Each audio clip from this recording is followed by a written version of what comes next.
بسم الله الرحمن الرحيم الحمد لله حمدا كثيرا طيبا مباركا فيه كما يحب ربنا ويرضى أشهد أن لا إله إلا الله وحده لا شريك له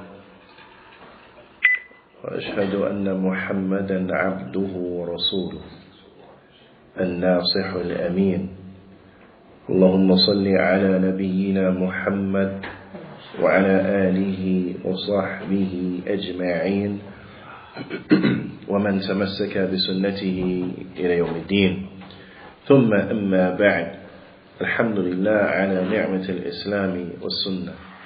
All praise and thanks belong to Allah for guiding us to Islam and for guiding us to the Sunnah. Alhamdulillah, we continue going over some important lessons or reflections on important matters in light of the book and the Sunnah. And last week's class, we pretty much just took a general introduction outlining the importance of ilm, of knowledge, and in particular the importance of seeking knowledge as relates to our sisters. It is incumbent that each and every one of us, however, take a serious concern with learning so that we ourselves may benefit bi'ithnillahi ta'ala, and so we may share that benefit with others, so that we may remove ignorance from ourselves and likewise remove ignorance from others. As relates to where one will begin, as relates to studying, seeking knowledge, seeking proficiency and science of the sciences of the religion, then bila shak wa bila raib, we have to begin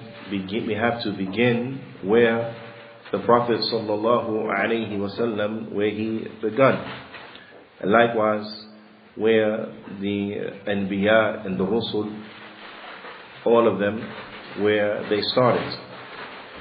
Allah subhanahu wa ta'ala, He says in His noble book, لَقَدْ كَانَ لَكُمْ فِي رُسُولِ اللَّهِ أُسْوَةٌ حَسَنَةٌ, that verily, undoubtedly, you have for you in the Messenger of Allah the best example.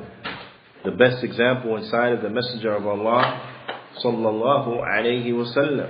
Allah subhanahu wa ta'ala, He says, لِمَنْ كَانَ يَرْجُو اللَّهَ وَالْيَوْمَ الْآخِرِ, for the one who they are anticipating and they're looking forward to the meeting with Allah and of the last day. وَذَكَرَ اللَّهَ كَثِيرًا, and they remember Allah much. It is incumbent that we look to what was the methodology of the Prophet sallallahu alaihi wasallam when he began to call the people to that which will benefit them, to call the people to that which was their success, to call the people to that which will lead them to the Jannah. And undoubtedly, the Prophet sallallahu alaihi wasallam, he began by calling the people to La ilaha illallah. And the Prophet sallallahu alaihi wasallam, he commanded others also to begin with calling the people to La ilaha illallah. The Prophet sallallahu alaihi wasallam, when he sent Mu'adh to Yemen, he told him that he was going to a people from the people of the book. So that the first thing that he called them to be an yuwahidullah, to single out Allah alone in worship. That the first thing that he called them to is La ilaha illallah. So it is incumbent and it is a must that we begin here, because if we want to be successful, then we have to adorn ourselves and be upon the correct belief, the belief of the Anbiya and the Rusul, the belief of the prophets and the messengers, and we have to know with sound and good knowledge the meaning of this tremendous kalima, because this kalima is the mitah of Jannah. It is the key for Jannah. But every miftah has asnan. Every key, it has teeth, or it has the grooves, the ridges. And if you were to strip that key or any particular key from its grooves, its ridges, its teeth, or you were to alter them, or you were to miss certain numbers of them, and so on and so forth, then that key will not work. It will not operate correctly. So if we realize and acknowledge that La ilaha illallah is Miftah al-Jannah, is the key for Jannah, then we have to realize that each key has teeth, and we must bring the teeth of La ilaha illallah. And that will be bila shak wa bila rayb, knowing what are the pillars of La ilaha illallah, knowing what are the conditions of La ilaha illallah, knowing what is the meaning of La ilaha illallah, based upon proofs and evidences. Based upon proofs and evidences. Allah subhanahu wa ta'ala, inside of His noble book, He commands us to seek ilm, to seek knowledge, and to know what is the meaning of La ilaha illallah. As Allah subhanahu wa ta'ala, He says in Surah Muhammad in verse 19, فَاعْلَمْ أَنَّهُ لَا إِلَهَ إِلَّا اللَّهِ. And know, have ilm.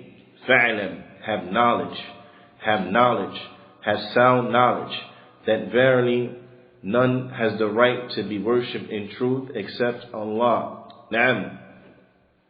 And it is incumbent that we know this because, as mentioned, Imam al-Albani rahimahullah ta'ala, he mentioned that if you were to ask most of the Muslims what is the meaning of La ilaha illallah, if you were to ask most of the Muslims ma ma'na La ilaha illallah, he said they will either say to you La adri, I don't know, or they will give you a false meaning.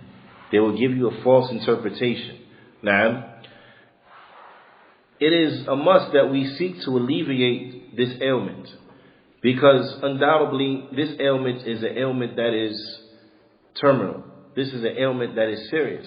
And if we find such an ailment plaguing ourselves or plaguing our families, then we will be the first to try to offer them treatment, to inform them of the cure, so on and so forth. Now, if we were to give an example of a deadly disease that was curable, and we found members of our family suffering from this disease, then we would be quick in administering the medicine.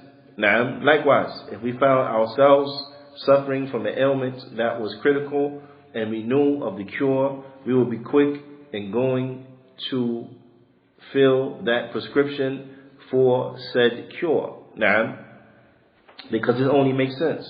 Now, this is as relates to those ailments that may plague the body. And as far as the body is concerned, this body is designed to one day meet its end. It's not meant for us to be in this dunya forever. But we're going to die. So, as relates to that, our death in the overall sense is something that is inevitable anyway. Now, however, with that being the case, we still will rush for the medicine. So now what about a situation where it is linked to that which will destroy a person ultimately? A destruction that they will have to endure forever. A destruction that, whether they are patient or they're not patient, it will not avail them because they will never be able to handle it. A punishment and a chastisement that is beyond the full depth of our understanding, and that we ask Allah subhanahu wa ta'ala we never come to know its reality. So what about this type of ailments? Wouldn't we be quick to alleviating it or quick to seeking its cure? It would deserve more right that we are quick to alleviating such an ailment. And bila shak bila rayb, ignorance, then it is an ailment. And being ignorant about La ilaha illallah, it is destructive, and potentially the ultimate ruin can result from it. So it is incumbent that we ask our children and that we test them, and before that ourselves, so that we know what is the meaning of La ilaha illallah. Naam. Imam Ibn Qayyim rahimahullah ta'ala, he advises that as soon as the child is able to speak enough to say La ilaha illallah, then we should teach the children how to say La ilaha illallah. Now this is something that as parents, and especially for mothers, it may be more so for the fathers due to the ego of the men, we want to stress upon them. Because we all know that parents, they fight for what's going to be the child's first word. And the father wanted to be Abi, Baba, or something of the like. That's pointing and leaning towards him. But we should seek to alter our perception and our perspective and strive for, even at this early age when the children are able to articulate and to formulate words, to teach them how to say La ilaha illallah and to connect them to Allah subhanahu wa ta'ala even at this early age. That we speak to them, that we read Qur'an to them, that we say La ilaha illallah to them, that we encourage them how to say La ilaha illallah. It is incumbent that we reinstill, or that we instill and we train our children from a very, very early age to be connected to Allah subhanahu wa ta'ala. And this is a little diversion, but Shaykh Sulaiman al-Ruhaili, hafidhahullah ta'ala, in speaking on this topic, or that which is related to it and connected to it, he mentioned that when we are encouraging the small children to do those good, righteous, good deeds and so on and so forth, that even at this point we should always be connecting them to Allah subhanahu wa ta'ala, and we should not connect them to alternative things or to other things. And a very big mistake is that individuals, they will connect the children. For example, they will say, if you fast these days in Ramadan, I will give you some money, right? If you memorize this and this and this from the Quran, I will give you however amount of dollars, and so on and so forth. The Shaykh, he says, although this is an incentive to get them to want to do what is right, we're connecting them to other than Allah subhanahu wa ta'ala. Because now when they memorize that surah, is it to please Allah? No, it's to get that money, or to get whatever it is that was promised unto them. However, he said that when they do things from righteousness, like when the small girls, when they put on khimar, then we should reinforce and tell them, this is that which pleases Allah. Alhamdulillah, you're doing that which Allah is pleased with. May Allah be pleased with you. May Allah Ta'ala bless you. May Allah reward you. So on and so forth. That we constantly give them positive reinforcement and we connect them to Allah Subhanahu wa Ta'ala by the likes of these things. Now that's not to say, you can't buy them a present. No, buy them a present, but don't connect it to it. Alhamdulillah, may Allah reward you. You are so good. You're such a good little Muslimah. You're such a good little Muslim. MashaAllah. Alhamdulillah. Like this. And then you could buy them a present and say, I'm glad you're a present because you're a good little boy, you're a good little girl, so on and so forth. But whereas in their mind it's not connected to what they have done. But rather, we strive and we educate them so that they are connected to striving to please Allah subhanahu wa ta'ala. And this is their motivation, to please their Lord Jalla wa'ala. Na'am, ala kulli hal. It is incumbent that first, before we give something, we have to have it. Before we give it, we have to have it. Al-faqidu shay la yu'tihi. The one who is deprived of something, then they will be incapable of giving it. If you don't have it, you can't give it. Naam. And it's unfortunate, it really is, that a lot of times that we're not really concerned with the likes of these things. Now, a lot of times we become selfish and we become short-sighted and we're not concerned with this. And I'm saying this to say this, is that what? When we seek to marry and to get married, are these questions that we ask the potential spouse? Now, very simple question. Do you know the meaning of La ilaha illallah? Are these things that we even come across our mind? Because undoubtedly, if that potential person doesn't know the meaning of La ilaha illallah, then what ultimate good are they going to be for you or your family? Now, what ultimate good? All these years they've been living on the earth, all these years they've been Muslim, and they don't know the meaning of La ilaha illallah. Now they want to get married. Now, and this is the person you want to pick to help raise your children. Now, it's not to say that that can't be reversed. It could be. What I'm saying is that, and the point is that, does this even cross our minds? That's the point. Does it even cross our minds? It should. Does it in many cases? Allah musta'an. We know. But it should. Now, it should. Ala kulli hal, let us start to prepare from this. And this is really to those younger ones who are attending these classes, who have yet to be parents, now, who have yet to be married, to start to adjust the way in which you look at things, start to adjust your outlook to be more far-sighted. Don't be just short-sighted. This person has these particular qualities from the qualities of the dunya. This person is whatever, and so on and so forth. Now, or whatever qualities and characteristics that they may have from good character and so on and so forth. But I want you to look to the likes of these things, because this is really the foundation of what is good character. Now, because if a person does not have good character with Allah subhanahu wa ta'ala, no matter how nice they treat human beings and animals and so on and so forth, they are environmentally conscious and the like, they can never ultimately have good character. Why? Because they have bad character with Allah subhanahu wa ta'ala. Now, likewise, if they have bad character with the Prophet sallallahu alaihi wasallam, they can never ultimately have good character. If they have bad character with the Sahaba, they can never ultimately have good character. And this is something that we have to understand, because this is the reality. Ala kulli hal, we have to know what is the meaning of La ilaha illallah, based upon proofs and evidences. Based upon proofs and based upon evidences. When we die, the angels are going to ask us 3 questions. Man Rabbuk? Who is your Lord? Ma Dinuk? What's your religion? Wa man Nabiyuk? And who is your prophet? We have to know the answers of these. Naam, meaning we have to believe correctly, and that correct belief is based upon knowledge. That correct belief is based upon knowledge. Because if you're ignorant of something, how can you believe in it? Now, if you don't know about something, how can you believe in it? Now, it is incumbent that we have knowledge of it so that we can believe in it. And we know that ilm is based upon what? It's based upon adillah, it's based upon proofs, it's based upon evidences.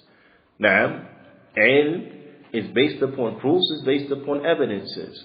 Because ilm is what? Is qala Allah, qala Rasulullah, qala Sahaba. Knowledge is Allah said, the Messenger said, the Sahaba said. That's knowledge, that's ilm. Now, that's ilm, that's knowledge. So, we have to base our ilm upon those proofs and evidences. The Qur'an, the Sunnah, the Ijma'. Now, we have to base our ilm upon proofs and upon evidences. Because when we are asked these questions, that belief has to be a sound belief that's based upon proofs and evidences. Those who make taqleed, as relates to the belief, you have from the ulama, the likes of Shaykh Salih, Abdis, al-Shaykh, who he mentions that the one who answers the question wrong, they will say, la adri, سمعت الناس يقولون الشيء فقلت. They will say, I don't know. I don't know. I heard the people saying something, so I said it. I heard the people saying something, so I said it.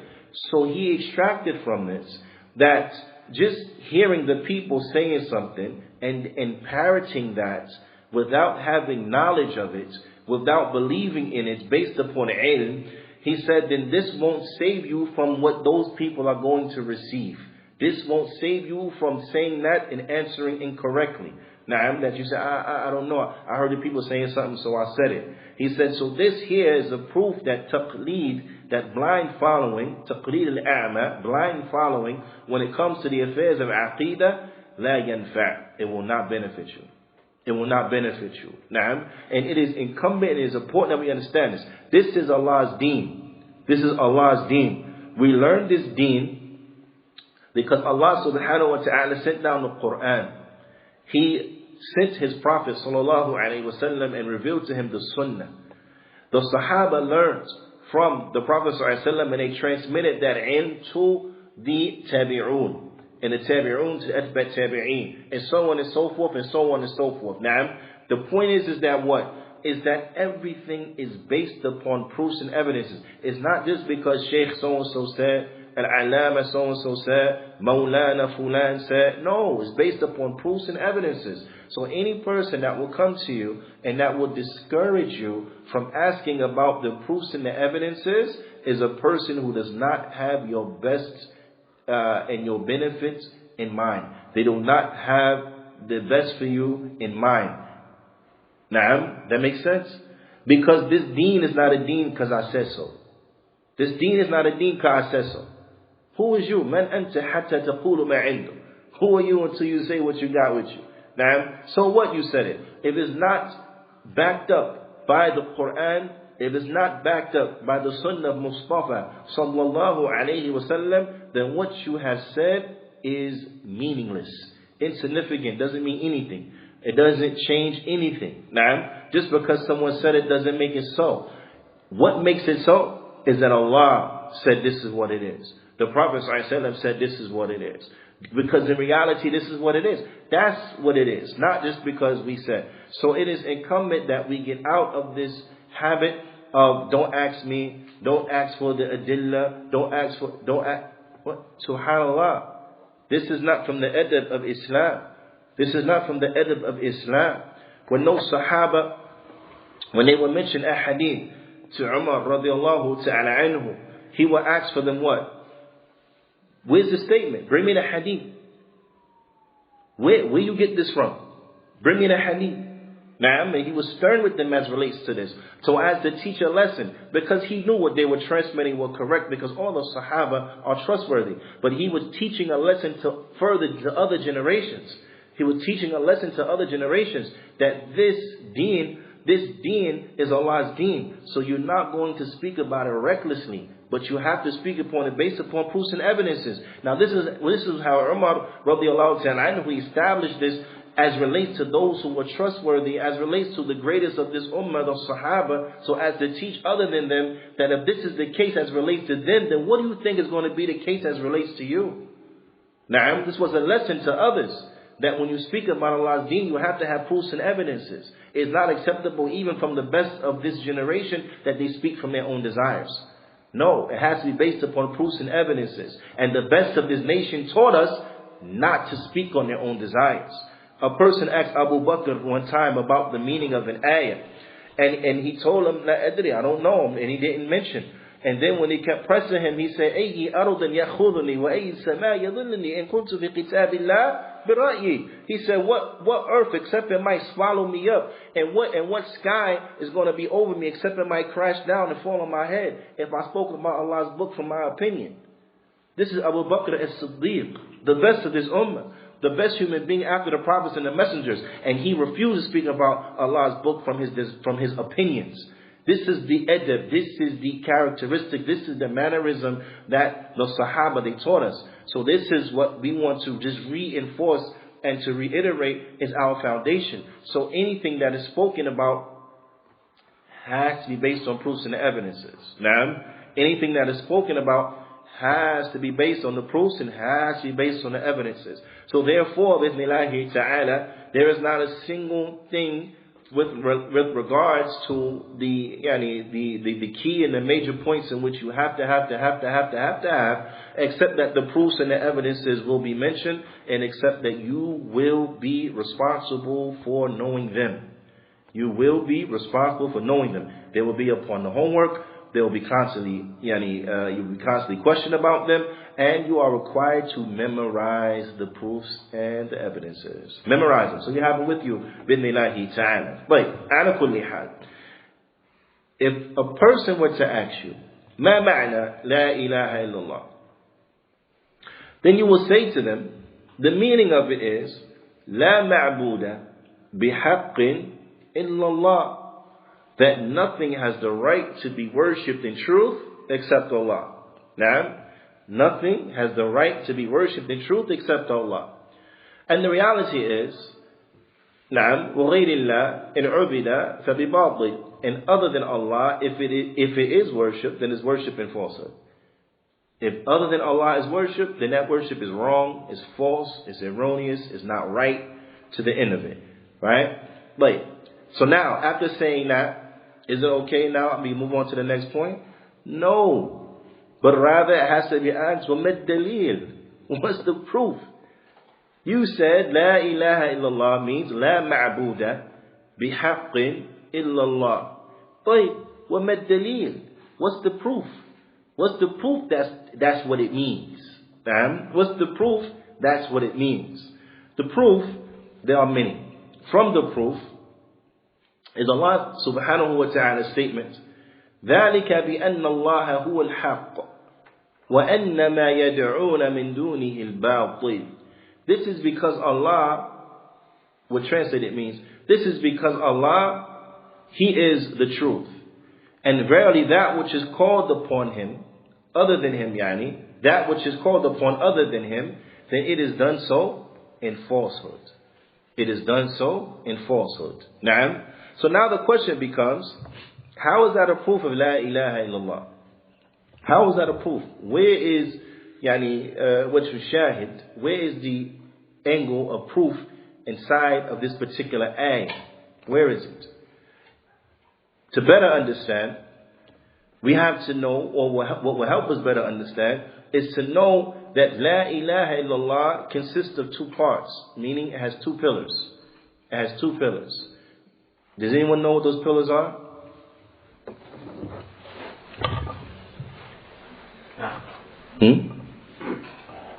Affirmation and negation. Nah, a nafi wal ithbat. A negation and an affirmation. Now, affirmation, negation, that's true. But I just reverse the order. A negation and an affirmation. Now, وَمَا الدَّلِيلُ? And what's the proof of that? And the phrase itself? It's in the kalima itself. But because in the kalima, what do we have? We have La ilaha. Now, what does La ilaha establish? Now, how would you translate that? Right? Give the sisters give them a couple seconds to answer amongst themselves. What does that establish? La ilaha. How is that translated? La ilaha. What? Nothing has the right to be worshipped. Now, or more technically, more literally, there is no ilah. There is no ilah. And we understand from the Arabic construction, in truth. Right? So an ilah is an object of worship. Ma'bud. This is the meaning of ilah. Is that which is worship. That which has people, they worship it. Now, so there is nothing that is an object of worship, bihaq, in truth. In truth. This here is what? This is an affirmation or this is a negation? Which one is this? This is negation. It's negating. La ilaha. Negates it. Right? But illallah. That's negation or affirmation? Ithbat. Ithbat. Now, that is, what's the translation of ithbat? To affirm. To affirm, an affirmation. Right? Okay. So that affirms what? It affirms that who is worshipped in truth? Allah subhanahu wa ta'ala. So that affirms all ibadah belongs to Allah and to Allah alone. So in the kalima itself we have two pillars. The first pillar is what? Is negation. And the proof of that is in the portion of the kalima, La ilaha. This negates worship from all the false deities. It negates worship from everything illallah, except Allah. So in the phrase illallah is the second pillar. And that is what? Affirmation. Except Allah. Now, so La ilaha illallah has two pillars. Has two pillars. Those pillars are negation and affirmation. The proof for negation is Allah's statement, La ilaha. The proof of affirmation is Allah's statement, Illallah. That makes sense? Okay. So now when we understand this, that everything that is worshipped other than Allah is false, and Allah is the only one that is worshipped in truth. Now let's go back to the verse. ذَلِكَ بِأَنَّ اللَّهَ هُوَ الْحَقُّ. That is because Allah, He is the truth.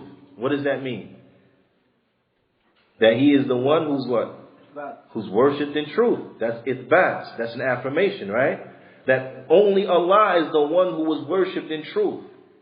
That's an affirmation. We're affirming that ibadah belongs to Allah. Affirmation. But the kalima of La ilaha illallah, does it have an affirmation? Yes. Yes. And that affirmation is where? Illallah. But وَأَنَّ مَا يَدْعُونَ مِن دُونِهِ الْبَاطِلِ. And verily that which is called upon other than Him is false. But that which is called upon other than Him is false. That's an affirmation, or is that a negation? That's an affirmation. Nafi. That's a negation, because then we're negating. Right? We're negating. It's a statement, but we're negating. We're informing that which is called upon other than Allah then is false. Its worship is false. So therefore what? We reject that because it's false. It's batil. It's erroneous. It's not true. So that points us to what? A negation. The kalima of La ilaha illallah, does it have a negation in it? Yeah. Where? La ilaha. Now, that nothing has the right to be worshipped in truth. So this is why the ulama, when they mention that the meaning of La ilaha illallah is La ma'buda bihaqqin illallah, they bring this as a proof and evidence because it points you to the same concept, that all the ibadah belongs to Allah, and everything other than Allah that is worshipped is done so in falsehood. It's not true. It's not right. It affirms worship for Allah and negates worship for everything other than Allah. And that's exactly what La ilaha illallah does. Because listen, the kalima of La ilaha illallah, when a person takes his shahada of La ilaha illallah, what are they taking the covenant of? Is to give all ibadah to Allah and to negate worship from everything else. Whether it's Jesus, whether it's Mary, whether it's the saints, whether it's angels, whether it's prophets, regardless of who it is. All worship belongs to Allah and to Allah alone. This is the covenant that we take when we take our shahada, when we enter into the deen of al-Islam. This is the covenant that we keep reiterating when we recite Fatiha, inside of as-salah, every time we say La ilaha illallah. This is the covenant that we keep reiterating, we keep reiterating that all of the ibadah belongs to Allah and no ibadah belongs to anything or anyone else. Now, so this is the concept of La ilaha illallah, that we affirm worship for Allah and we negate worship from other than Allah. That makes sense? So when we go back now, so we say the meaning, La ma'buda. There is nothing that there's nothing that is worshipped. La ma'buda. There is nothing that is worshipped bihaqq. There is nothing that is worshipped in truth. That's similar to what? La ilaha. Right? That's similar to La ilaha. But, and then we say illallah. Illallah is not just similar, but exactly the same as illallah. Right? So when the ulama, when they mention the meaning of La ilaha illallah is La ma'buda bihaqqin illallah, they're they're stating the kalima in other words. It's the same meaning, they're just stating it in other words to make it clear. Because unfortunately, the Muslims, they have become confused. Shaitan has confused them of the meaning. Because you have Muslims who pray to awliya. The Sufiya, they pray to their dead mashayikh. Now, they pray to awliya, people dead in the grave. They'll go to them, they ask for them questions, they'll make istighatha with them, they seek help with them in times of peril, so on and so forth. When you step back and you examine this, they make dua to them. Na'am, and dua is ibadah. The Prophet ﷺ said, dua huwa al-ibadah. Dua, it is worship. Na'am. So they making worship to them. But at the same time, in their like adhkar, right? They say, La ilaha illallah, right? In their Sufi songs, there in Nasheed, you find La ilaha illallah. So a person who has an aqil, who's looking at this from the outside, they will come to one obvious conclusion. There's another conclusion we can come to, but they come to one obvious conclusion. That is that what? These individuals obviously don't know what is the meaning of La ilaha illallah. Because if you say La ilaha illallah, and then you turn around and pray to other than Allah, you make dua to other than Allah, you have immediately contradicted your previous statement. You have immediately contradicted yourself. So that shows us, because no one who is sane will just contradict themselves so openly and so blatantly. But this is an indication that what? They don't know the meaning. Because there's no way you can know the meaning and then turn around and do this. There's no way. There's no way you can say La ilaha illallah and then turn around and seek help in times of peril with someone dead in their grave, who can't even help themselves in their current situation. So how are they going to help you? You understand? You see how Shaitan plays with the people, plays with the children of Adam, and then laughs at them. Because they do things that are so idiotic and that will lead to their destruction, and they do it willingly and enthusiastically and happily and so on and so forth. He laughs at them. Now, so this is a travesty. Bila shak bila rayb. The point is that these actions obviously contradict La ilaha illallah. Obviously. But they don't get it, unfortunately. Ala kulli hal, this is why we have to know fa'lam annahu la ilaha illallah. So you have to seek knowledge to know what is the meaning of La ilaha illallah. Why? Because it's not that obvious just to everyone. It should be, right? But it's not just that obvious to everyone. The mushrikun of Quraysh, it was obvious to them. That's why they wouldn't say it. Because they understood. If we say La ilaha illallah, then we cannot worship Al-Lat anymore. We cannot worship Uzza anymore. So on and so forth. They understood that. That if we take this covenant, then we have to abandon the worship of these idols. And because they were bent on worshiping the idols, they refused to say it. Now, so their level of intelligence, unfortunately, it is greater than the level of intelligence of many of the Muslims, if not most of the Muslims on the earth today. It's unfortunate. Now, and we're not saying this to pick fun. We're not saying this trying to speak down on anyone. No, we're just speaking what is the reality. That's it. We're just speaking what is the reality. Those who come from certain countries and so on and so forth, and they say back home, they perhaps understand this better than people who are here, who have read about these things in theory, right? There was a brother from one of the West African countries. I won't say which country, because that's not, from a West African country, and he told me, he said, Subhanallah, in my village, he said, when I go home, I have to pray in the house. I said, what do you mean? It's a Muslim country. What are you talking about? He said, because in my village, there is not a single masjid, except it has a grave of Saint whoever in there, this one, Saint such and such in that masjid, Saint so-and-so buried in that masjid, so on and so forth. He said, every masjid has a grave or graves, plural, in it. He said, so I end up having to pray in the house. I said, Subhanallah, but the whole village is Muslim, right? Yes. He said, this is to the level that ignorance has plagued the ummah. This is to the level that the ummah, the ignorance, it has plagued it. Now, when I lived in Egypt, I saw with my own eyes people going to worship Sayyid Badawi. Now, on his birthday, they used to worship Sayyid Badawi. On 6 months before his birthday, they had another celebration, worshiping Sayyid Badawi daily. I never saw with my eyes witness daily. Now, I never went inside that graveyard, or what they call the masjid. I never went inside. Now, but on the celebrations, if you're in the area, the Muhatta is right there, the Muhatta for Tampa is right there. If you get up at the Muhatta on one of them days of the celebrations, you don't have to go inside, because they be outside worshiping him, outside making tawaf around his masjid or graveyard. They bringing animals, they bring khuruf, and they slaughtered them there in the name of Sayyid Badawi. Subhanallah. Subhanallah. This is to the extent that they worship of say Badawi. And then narration that reached me, they said even after the salawats, they throw letters and notes and things back behind whatever the gate, where the grave is, with their requests.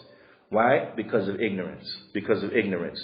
During one of those, it was the 6-month one, right? People were down there, and I heard it with my own ears. Part of their chants was La ilaha illallah. Why are they doing this stuff?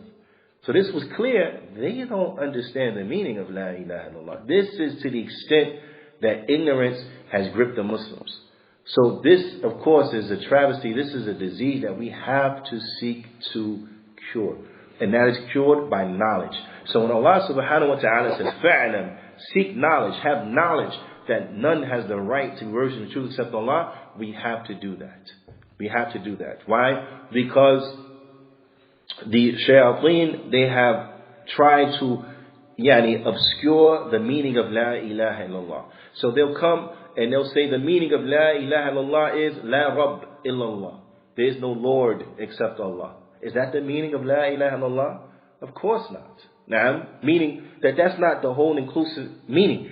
That is true, and that's a portion of the meaning, because that points to Tawheed al-Rububiyyah, but that is not the overwhelming message of La ilaha illallah. When the Prophet ﷺ went to the Quraysh and he called them to La ilaha illallah, he wasn't calling them to acknowledge that Allah was their Lord, that Allah was their creator. Now, that's like if you go to a Christian, is it your main goal and objective to encourage them to believe that Allah created them? No. Why? Because they already believe that. Now, if you ask a Christian, who created you? They'll look at you like you're crazy and they'll say, God. Like, duh. Right? If you ask them, who sends down the rain, who makes the crops grow? They'll look at you again, a duh moment, like, God. Obviously. So, what will be the objective of calling them to La ilaha illallah so they can enter into Islam, but it's built on a belief they already have?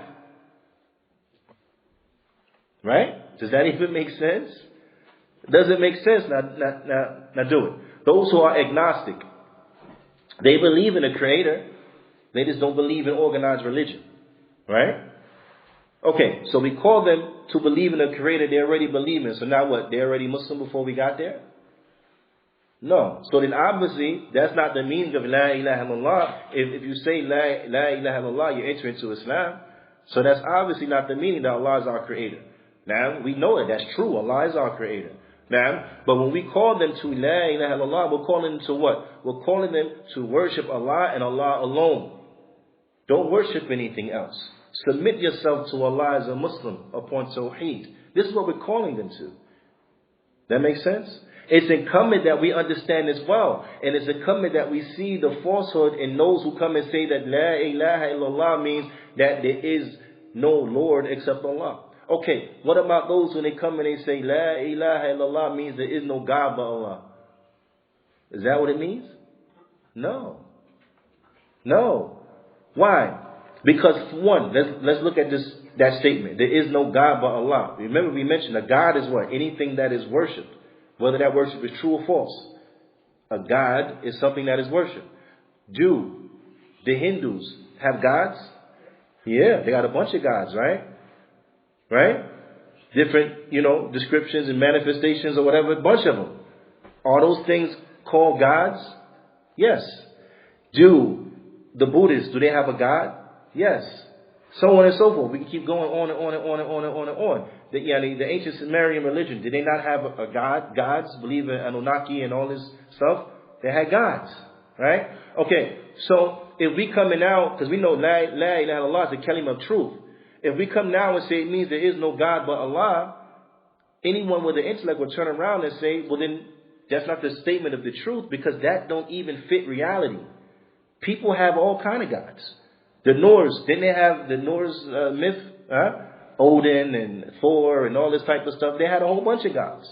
Right? Loki and whoever, they had a whole bunch of gods. Correct? Okay, but we're going to try to convince them that the truth is there is no God. No one worships. Nothing is worshipped except Allah. You understand? So from that aspect, it's not correct because there are things that people worship, but they're worshiping falsehood. So it can't mean that. And the other more sinister meaning is that what? If you say there is no God but Allah, but you acknowledge that there are other things that are worshipped, then what that means is that you're trying to say indirectly, because everything that is worshipped is Allah. A'udhu billah. This is what wahdat al-wujud. This is the belief that Allah is everywhere and in everything and a part of His creation. This in essence, and people don't understand this, but in essence, do you know that this is in essence the foundation of the Hindu belief? This is the foundation of the Hindu belief. And the Hindus have a multitude of gods, right? But the ones, they'll tell you all of these things were different manifestations of God, of the Creator. So when these people say that Allah is everywhere and in everything, then that what legitimizes. So if they worshiping a cow, that's okay because they're not worshiping the cow, but they're worshiping the Creator in the cow. A'udhu billah. Right? Don't the Christians say that? We're not worshiping a man, worshiping a man who was God, who was the manifestation of God. A'udhu billah. Do you understand the depth of this kufr? And this will help us understand why the ulama say that يعني أكثر أهل الأرض أصحاب العقيدة وحدة الوجود. That the most disbelieving people on earth, the biggest kuffar on earth, are the people who believe that Allah is everywhere and in everything. Because their kufr goes beyond the kufr of even the Hindus, because it's restricted to however many gods they have. It goes beyond the kufr of the Christians, because their kufr is restricted to belief that God came in as one person. Right? It's greater than the kufr of the nation of Islam, who believe that the black man is God. Because there's only a certain number of black men on the earth. You understand? You bring a kufr worse than the kufr of Elijah Poole? SubhanAllah, that's amazing. Worse than the kufr of the Hindus and them? That's amazing. But these are the same individuals who will come and tell you that the meaning of La ilaha illallah is there is no God but Allah. So that can't be correct, alright? That's not correct. It's not accurate in any which way, shape, or form. So it is incumbent that we are well versed on what is the true and correct meaning, so that we can adequately convey that to others, so that they too can be well versed on what is the correct meaning. So ala kulli hal, again, the correct meaning of La ilaha illallah is La ma'buda bihaqqin illallah. That there is nothing that has the right to be worshipped, or there is nothing that is worshipped in truth except Allah. Now for homework, a part of the homework, right? Allah subhanahu wa ta'ala, He says, La ikraha fi din. There is no compulsion in the religion. قَدْ تَبَيَّنَ الرُّشْدُ مِنَ الغَيِّ. Because the true guidance has been made clear from falsehood. نعم. فَمَنْ يَكْفُرْ بِالطَّاغُوتِ وَيُؤْمِنْ بِاللَّهِ. So whoever disbelieves in the false deities and they believe in Allah, فَقَدْ اسْتَمْسَكَ بِالْعُرْوَةِ الْوُثْقَى. Then they will have grabbed hold on the most trustworthy handhold. They will have taken hold of the most trustworthy handhold. The ulama of tafsir, they say that the most trustworthy handhold, then it is the statement La ilaha illallah.